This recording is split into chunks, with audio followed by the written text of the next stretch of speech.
Ini pertanyaan dari Palembang. Pak Ustaz, ada sebut jumlah Nabi itu sangat ramai. Rasul sedikit. Yang wajib diketahui hanya beberapa saja. 25. Tapi Nabi sampai 124,000 kata Nabi Muhammad sallallahu alaihi wasallam. Pertanyaan saya, 2 Imran disebut. Pelajaran semalam. Pertama, Imran ayahnya Nabi Musa. Yang kedua, Imran ayah dari Maryam. Atau dengan kata lain, Imran yang kedua, datuk dari Nabi Isa. Pertanyaannya, apakah mereka itu termasuk Nabi? 2 Imran itu? Atau hanya orang saleh? Jawabnya secara ringkas, tidak ada riwayat yang mengatakan mereka itu orang, bahwa mereka itu Nabi. Mereka hanya digolongkan sebagai orang-orang saleh. Sebab syarat antara lain bergelar Nabi, mereka terima wahyu. Itu sebabnya para ulama berbeza pendapat tentang Nabi Khidir. Ada yang mengatakan Khidir itu hanya wali Allah, dan ada pula yang mengatakan Khidir itu adalah Nabi Allah. Pandangan yang lebih kuat adalah Nabi Allah. Sebab Nabi Khidir menerima wahyu. Menerima wahyu daripada Allah. Itu sebabnya beliau sanggup membunuh anak kecil. Sanggup merosakkan sampan nelayan. Sanggup mendirikan tembok rumah anak yatim yang bapa mereka orang saleh. Karena ada wahyu, maka pendapat yang lebih kuat Khidir adalah Nabi Allah.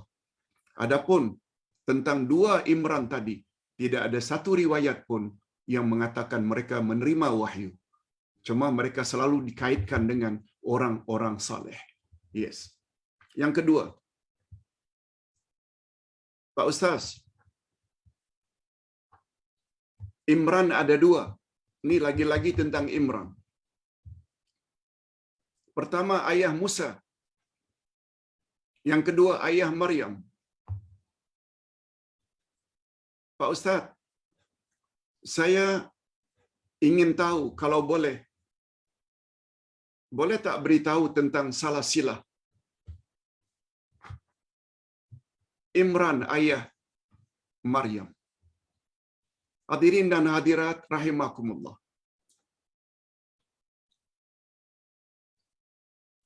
Sebagaimana kita sebut tadi bahawa pelajaran kita semalam kan ada sebut. Allah Subhanahu wa taala cipta Adam, kemudian Nuh, kemudian Ibrahim. Kemudian siapa lagi? Nabi Ismail, Nabi Ishaq. Dari Nabi Ishaq muncul Yaqub.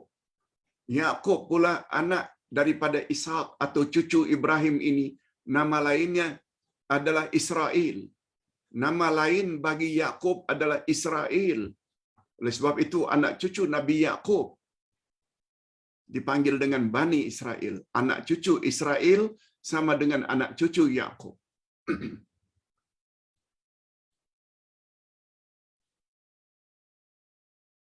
Tempat Bani Israel asalnya adalah Palestin. Tapi semua kita tahu kisah bahwa Yusuf, salah seorang daripada anak Nabi Yaqub yang mempunyai anak-anak yang lain lagi. Mereka jealous dengan Yusuf sebab Yusuf sangat disayangi oleh Yaqub. Akhirnya mereka buat hela, minta izin pada ayah untuk bermain-main di padang pasir dengan Yusuf, padahal tujuan mereka karena mereka hendak bunuh Yusuf. Tapi salah seorang yang agak cerdik daripada mereka, adik-beradik Yusuf, jangan bunuh. Campakkan saja dia di dalam perigi buta. Kita pendekkan cerita.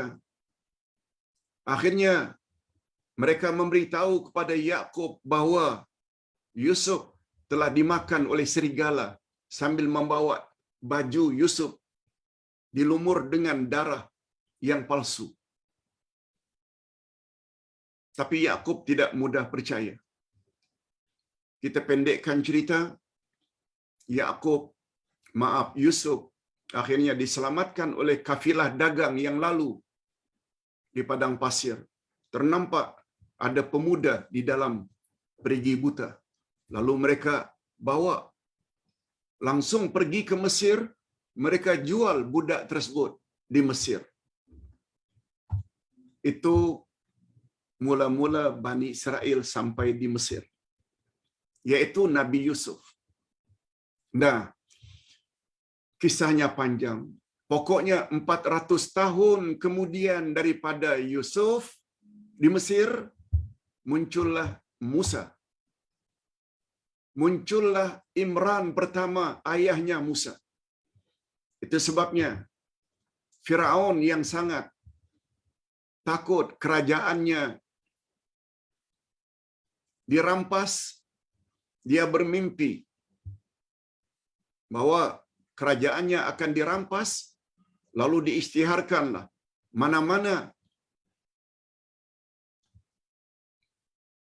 Bani Israel yang melahirkan anak laki-laki hendaklah dibunuh. Lalu Allah SWT beri arahan kepada ibu Musa supaya masukkan ke dalam kotak, hanyutkan di sungai Nil. Semua kita tahu sungai Nil adalah di Mesir. Akhirnya dengan kuasa Allah, kotak yang berisi baby bernama Musa itu betul-betul hanyut di belakang istana Firaun. Akhirnya diambil oleh dayang-dayang, dibawa ke istana. Mula-mula Firaun mau pancung sebab dia tahu itu anak Bani Israel dari rupanya. Tapi dengan kuasa Allah, Allah beri Firaun isteri yang bernama Asiyah binti Mazahim melarang. Sebab Firaun tidak punya anak.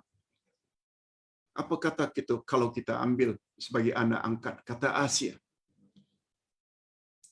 Pendekkan cerita, akhirnya hiduplah. Musa lahir setelah 400 tahun Nabi Yusuf. Akhirnya Nabi Musa lahir. Kemudian Nabi Musa setelah dewasa dikejar oleh Firaun. Akhirnya beliau lari menyelamatkan diri dan Bani Israel bersamanya pergi ke Palestin. Selama di Palestin, ini jaraknya jauh. Kita ada sebut jarak antara Imran pertama dengan Imran kedua 1800 tahun. Akhirnya lahirlah 1800 tahun setelah Imran pertama, yaitu Imran kedua, bapaknya Maryam. Maryam melahirkan Isa. Itu sebabnya Isa dikatakan lahir di Baitul Maqdis. Hadirin dan hadirat, namun demikian, karena mereka dari susur galur Yusuf, anak Yakub yang namanya Israel. Dari Yusuf muncul akhirnya Bani Israel juga bernama Imran pertama. Dapat Musa. Musa pergi lagi ke Palestin. Makin berkembanglah Bani Israel. Akhirnya ada Imran yang kedua, yang istrinya bernama Hana, melahirkan Maryam, dan Maryam melahirkan Nabi Isa. Cuma secara spesifik. Maryam ini bapaknya Imran. Imran bapaknya siapa, itu minta maaf, tidak dapat dikesan. Ustaz coba juga cari, tapi tidak ada yang berani mengatakan salah silahnya. Karena yang penting, sebagaimana Imran pertama dari kalangan Bani Israel, Imran yang kedua juga adalah Bani Israel. Hadirin dan hadirat rahimakumullah. Pertanyaan yang ketiga. Pertanyaan dari seseorang yang menyampaikan hadis Nabi riwayat Bukhari dan Muslim dalam grup. Lalu dapat jawaban daripada anggota grup yang mengatakan hadis walaupun riwayat Bukhari dan Muslim. Bukhari dan Muslim itu bukan sahabat Nabi. Mereka hanya mengumpulkan saja. Mereka juga tidak sezaman hidup dengan Nabi. Dengan kata lain, walaupun hadis itu riwayat Bukhari dan Muslim, tak boleh pakai. Sebab Bukhari dan Muslim hidup jauh sesudah Nabi Muhammad sallallahu alaihi wasallam wafat. Lalu kepada Ustaz ditanya, macam mana jika ada orang yang komen seperti itu, Pak Ustaz? Jawabnya senang saja. Itulah di antara orang-orang yang punya otak anti hadis. Itulah di antara ciri-ciri golongan liberal yang lebih menghandalkan akalnya daripada ikut sunnah Nabi. Mereka mendakwa ikut Quran, tapi sebenarnya mereka terlepas pandang terhadap ayat 44 daripada surat An-Nahl. Ayat 44 dari surat An-Nahl, Nabi sebut di antara tugas utama Nabi Muhammad adalah untuk explain apa yang dalam Al-Quran, untuk memperjelas keumuman ayat-ayat Quran kepada umat manusia. Allah berfirman, wa anzalna ilaika dzikr litubayyana lin-nasi ma nuzila ilaihim. Kami turunkan kepada engkau, hai Muhammad, Al-Quran ini supaya kamu perjelaskan, explain kandungan Quran kepada umat manusia. Allah katakan aqimus salah.